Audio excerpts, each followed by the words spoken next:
Treasure Island, Chapter 34, and last. The next morning we fell early to work, for the transportation of this great mass of gold near a mile by land to the beach, and thence 3 miles by boat to the Hispaniola, was a considerable task for so small a number of workmen. The three fellows still abroad upon the island did not greatly trouble us. A single sentry on the shoulder of the hill was sufficient to ensure us against any sudden onslaught, and we thought besides they had had more than enough of fighting. Therefore the work was pushed on briskly. Gray and Ben Gunn came and went with the boat, while the rest, during their absences, piled treasure on the beach. 2 of the bars, slung in a rope's end, made a good load for a grown man, one that he was glad to walk slowly with. For my part, as I was not much use at carrying, I was kept busy all day in the cave, packing the minted money into bread bags. It was a strange collection, like Billy Bones's hoard for the diversity of coinage, but so much larger and so much more varied that I think I never had more pleasure than in sorting them. English, French, Spanish, Portuguese, Georges and Louises, doubloons and double guineas and moidores and sequins, the pictures of all the kings of Europe for the last 100 years, strange oriental pieces stamped with what looked like wisps of string or bits of spider's web, round pieces and square pieces, and pieces bored through the middle as if to wear them round your neck. Nearly every variety of money in the world must, I think, have found a place in that collection, and for number I am sure they were like autumn leaves, so that my back ached with stooping and my fingers with sorting them out. Day after day this work went on. By every evening a fortune had been stowed aboard, but there was another fortune waiting for the morrow, and all this time we heard nothing of the 3 surviving mutineers. At last, I think it was on the 3rd night, the doctor and I were strolling on the shoulder of the hill where it overlooks the lowlands of the isle, when from out the thick darkness below the wind brought us a noise between shrieking and singing. It was only a snatch that reached our ears, followed by the former silence. "Heaven forgive them," said the doctor, "'tis the mutineers." "All drunk, sir," struck in the voice of Silver from behind us. Silver, I should say, was allowed his entire liberty, and in spite of daily rebuffs, seemed to regard himself once more as quite a privileged and friendly dependent. Indeed, it was remarkable how well he bore these slights, and with what unwearying politeness he kept on trying to ingratiate himself with all. Yet, I think, none treated him better than a dog, unless it was Ben Gunn, who was still terribly afraid of his old quartermaster, or myself, who had really something to thank him for. Although for that matter, I suppose, I had reason to think even worse of him than anybody else, for I had seen him meditating a fresh treachery upon the plateau. Accordingly, it was pretty gruffly that the doctor answered him. "Drunk or raving," said he. "Right you were, sir," replied Silver, "and precious little odds which to you and me." "I suppose you would hardly ask me to call you a humane man," returned the doctor with a sneer, "and so my feelings may surprise you, Master Silver.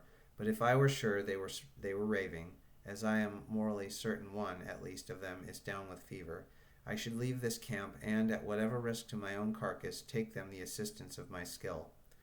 "Ask your pardon, sir, you would be very wrong," quoth Silver. "You would lose your precious life, and you may lay to that.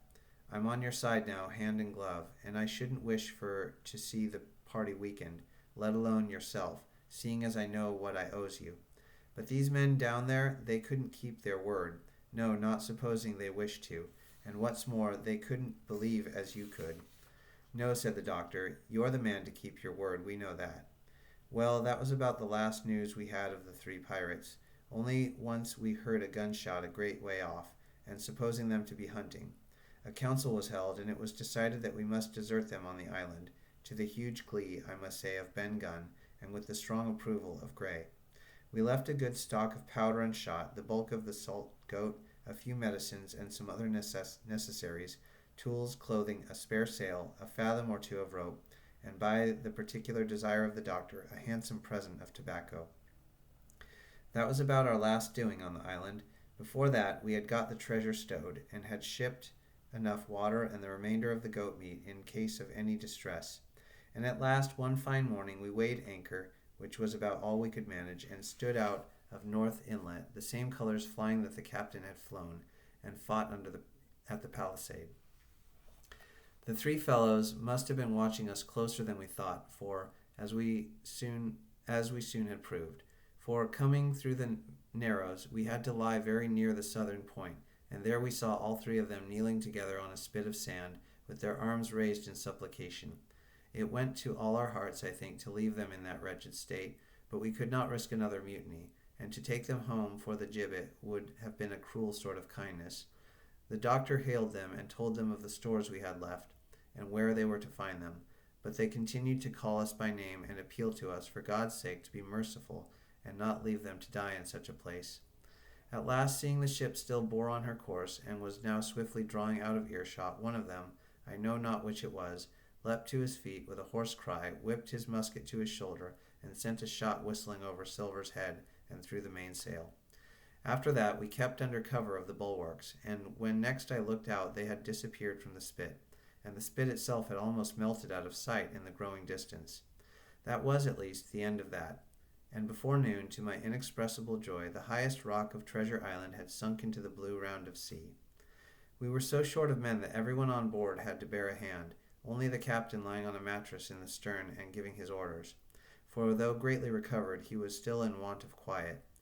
We laid her head for the nearest port in Spanish America, for we could not risk the voyage home without fresh hands, and as it was, what with baffling winds and a couple of fresh gales, we were all worn out before we reached it. It was just at sundown when we cast anchor in a most beautiful landlocked gulf, and were immediately surrounded by shore boats full of Negroes and Mexican Indians and half-bloods, selling fruit and vegetables, and offering to dive for bits of money. The sight of so many good-humored faces, especially the blacks, the taste of the tropical fruits, and, above all, the lights that began to shine in the town, made a most charming contrast to our dark and bloody sojourn on the island. And the doctor and the squire, taking me along with them, went ashore to pass the early part of the night. Here they met the captain of an English man-of-war, fell in talk with him, went on board his ship, and, in short, had so agreeable a time that day was breaking when we came along the Hispaniola. Ben Gunn was on deck alone, and as soon as we came on board, he began with wonderful contortions to make us a confession. Silver was gone. The Maroon had connived at his escape in a shore boat some hours ago, and he now assured us he had only done so to preserve our lives, which would certainly have been forfeit if that man with the one leg had stayed aboard. But this was not all. The sea cook had not gone empty-handed. He had cut through a bulkhead unobserved and had removed one of the sacks of coin, worth perhaps 300 or 400 guineas, to help him in his further wanderings. I think we were all pleased to be so cheaply quit of him. Well, to make a long story short, we got a few hands on board, made a good cruise home, and the Hispaniola reached Bristol just as Mr. Blandley was beginning to think of fitting out her consort. 5 men only of those who had sailed returned with her. Drink and the devil had done for the rest, with a vengeance, although, to be sure, we were not quite in so bad a case as that other ship they sang about. With 1 man of her crew alive, what put to sea with 75. All of us had an ample share of the treasure, and used it wisely or foolishly, according to our natures. Captain Smollett is now retired from the sea. Gray not only saved his money, but, being suddenly smit with the desire to rise, also studied his profession, and he is now mate and part owner of a fine full-rigged ship, married besides, and the father of a family. As for Ben Gunn, he got £1,000, which he spent or lost in 3 weeks, or, to be more exact, in 19 days, for he was back begging on the 20th. Then he was given a lodge to keep, exactly as he had feared upon the island, but he still lives, a great favourite, though something of a butt, with the country boys, and a notable singer in church on Sundays and saints' days. Of Silver we have heard no more. That formidable seafaring man with 1 leg has at last gone clean out of my life, but I dare say he met his old negress, and perhaps still lives in comfort with her and Captain Flint. It is to be hoped so, I suppose, for his chances of comfort in another world are very small. The bar Silver and the arms still lie, for all that I know, where Flint buried them, and certainly they shall lie there for me. Oxen and wain ropes would not bring me back again to that accursed island, and the worst dreams that ever I have are when I hear the surf booming about its coasts, or start upright in bed, with the sharp voice of Captain Flint still ringing in my ears. Pieces of 8, pieces of 8. The end.